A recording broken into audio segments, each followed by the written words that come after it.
Paz do Senhor, irmãos. Capítulo 4 de Apocalipse, a visão do trono de Deus.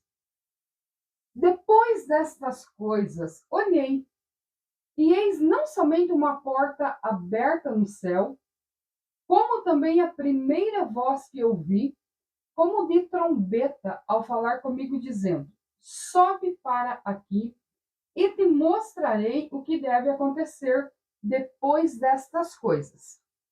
Perceba que nós estudamos até agora o Cristo glorificado e a carta às igrejas. Na sequência da visão, João vê agora o trono de Deus.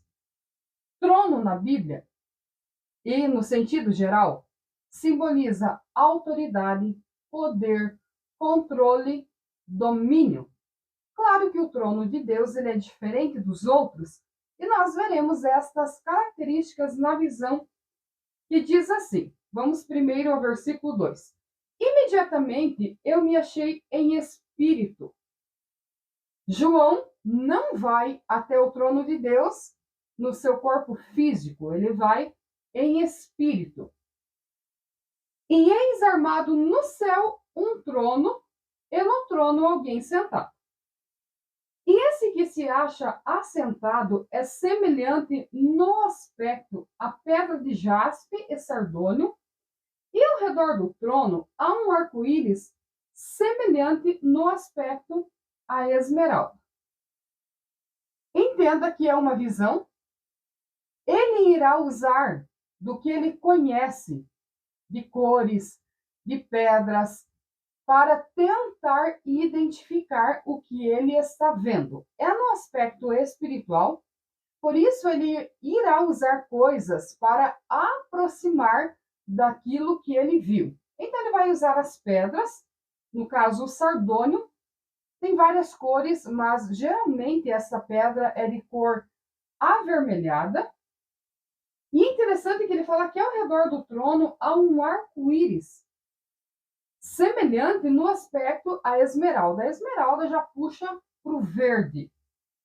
Arco-íris na Bíblia nos lembra o pacto que Deus fez com o ser humano que está lá em Gênesis. Vamos conferir. Gênesis, no capítulo 9 e o 16 diz assim: o arco estará nas nuvens, vê-lo-ei e me lembrarei da aliança eterna entre Deus e todos os seres viventes de toda a carne que há sobre a terra. Em Gênesis, o arco-íris nos lembra o pacto que Deus fez com o ser humano. E aqui, na visão de João, ele também está vendo um arco-íris. Então, eu posso afirmar que esse arco-íris representa o pacto entre Deus e o ser humano? Não. Mas eu posso usar versículos bíblicos que falam disso para, de alguma maneira, tentar compreender. Lembre-se, é uma visão, nós não iremos afirmar nada, nós iremos ler e juntos tentar compreender alguns significados. O que importa nesse caso? Ele vê cores, ele vê um trono, ele vê cores semelhantes a jaspe e a esmeralda. Na sequência da visão, o 4 diz assim: ao redor do trono há também 24 tronos, e assentados neles 24 anciãos, vestidos de branco, em cujas cabeças estão coroas de ouro. Dentro das interpretações bíblicas, quem são estes 24 anciãos?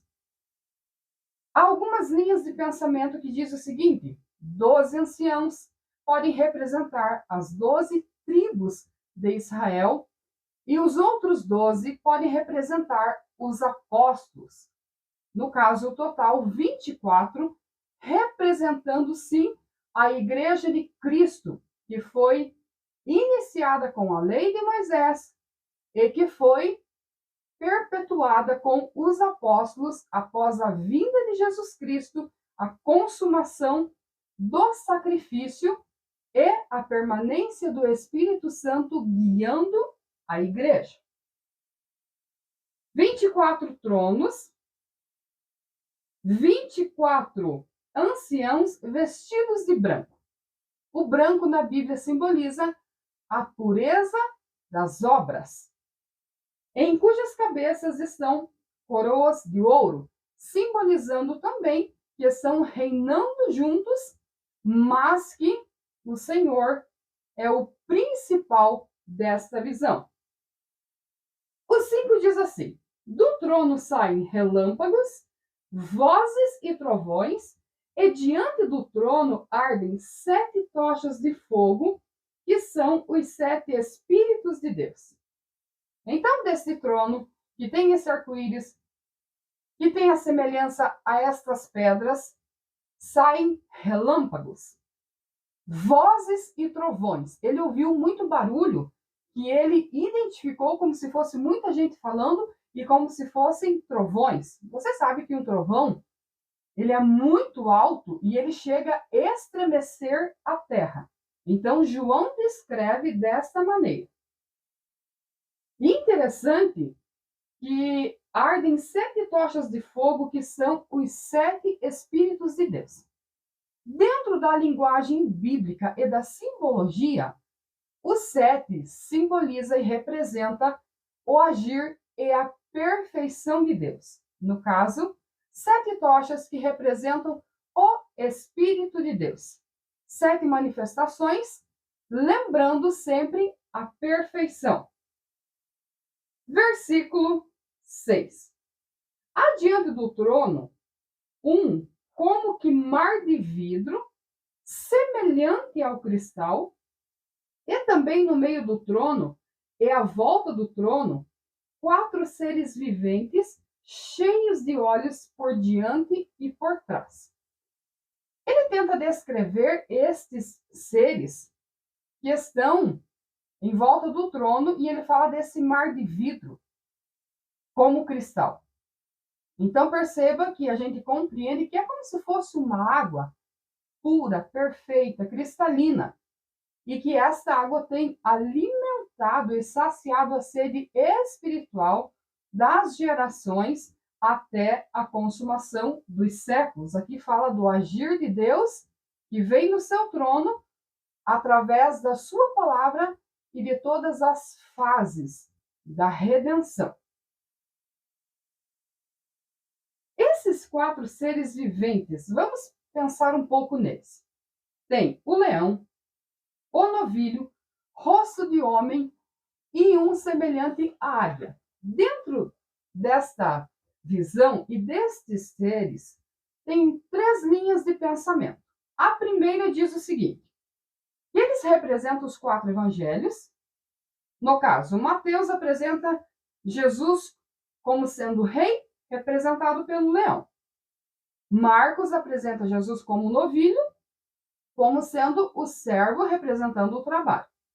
Em Lucas, o homem representa Jesus como o homem perfeito, e João fala de Jesus como a águia vindo e voltando ao céu, agindo na esfera espiritual com total perspicácia. Esta linha de pensamento é correta? Particularmente, eu vou ficar com as outras, porque no capítulo 5 você perceberá que do trono e dentre estes seres surgirá o cordeiro. Então, Jesus é apresentado como o cordeiro. Vamos às outras 2 linhas de pensamento a respeito destes seres. O leão, representando os animais selvagens, o novilho, representando os animais domésticos, a águia, representando todas as aves, e o rosto humano, a coroa da criação, falando do ser humano. Dentro desta linha de pensamento, acredita-se na totalidade da natureza. Do mundo animal, até o primeiro, segundo, terceiro céu, e até o ser humano, que a Bíblia chama de coroa da criação. Enquanto as outras partes foram criadas, o ser humano foi feito não apenas pela voz, mas pelo agir pelas mãos de Deus. Vamos agora à terceira interpretação interpretação que diz o seguinte: que os 4 seres viventes, no caso o leão, novilho, rosto como de homem e águia, representam os seres angelicais, simbolizando, através do leão, a sua fortaleza, através do novilho, sua capacidade para servir, através do rosto humano, a sua inteligência, e da águia, falando da sua perspicácia e da sua rapidez. Então, nós temos 3 linhas de interpretação. Muitos teólogos ficam entre a segunda e a terceira. Vamos agora à sequência dos fatos.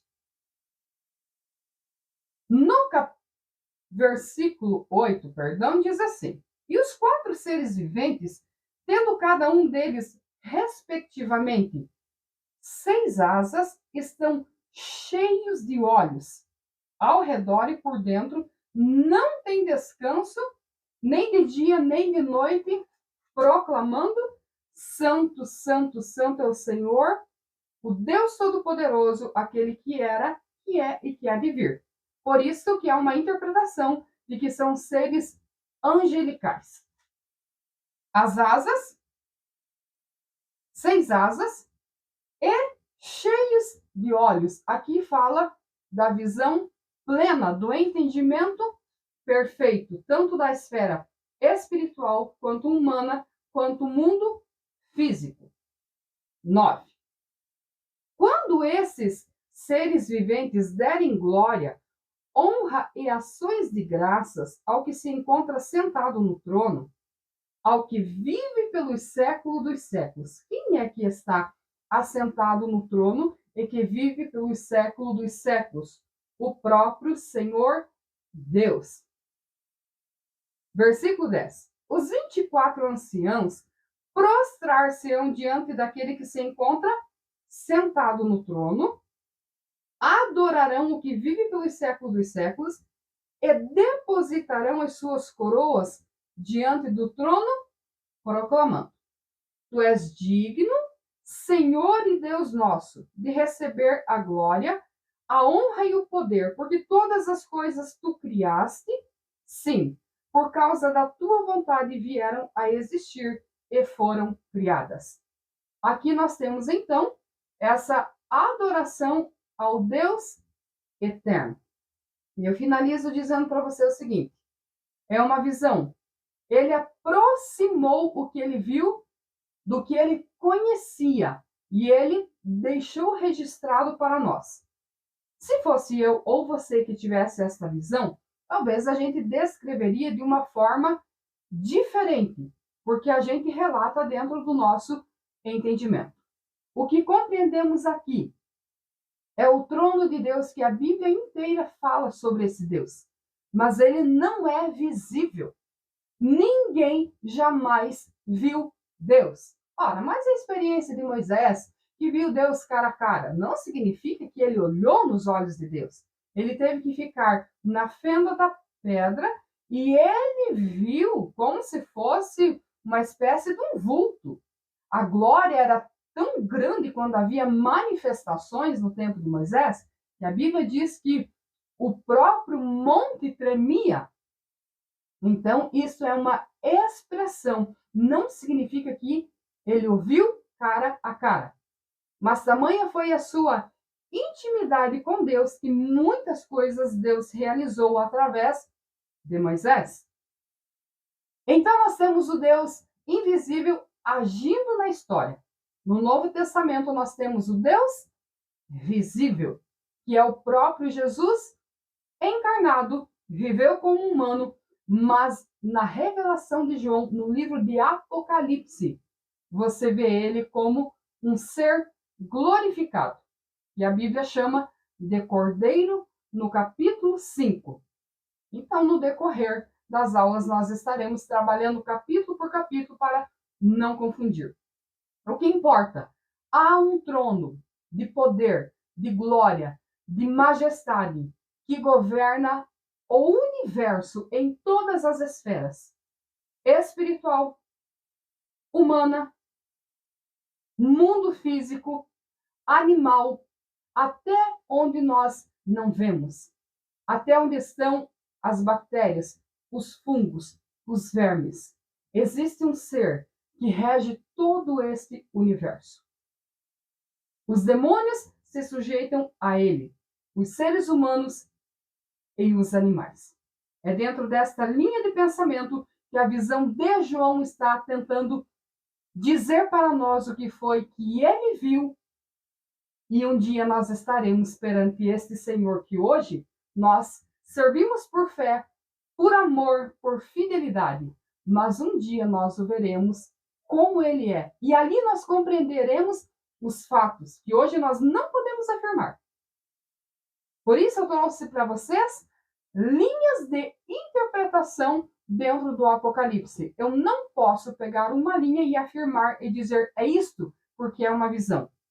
Mas podemos sim compreender que este Deus está no controle de todas as coisas. Ora, mas e a situação em que nós estamos vivendo?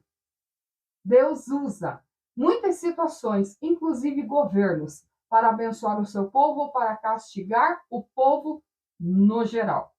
Então, confie em Deus, apenas o sirva por fidelidade, mesmo que você não compreenda as coisas. Paulo diz que nós vemos as coisas como se fosse num espelho. E o espelho da sua época era um metal polido. Então, a visão realmente ela era distorcida, não era plena como o nosso espelho hoje. Ainda que você não compreenda 100%, sirva esse Deus por amor e por fidelidade. E um dia todo ser humano, olha que coisa linda, desde a primeira geração, desde o primeiro ser humano até o último, todos estaremos perante o trono de Deus, muitos para a vergonha eterna, mas os fiéis para salvação e gozo eterno. Que Deus te abençoe em nome de Jesus.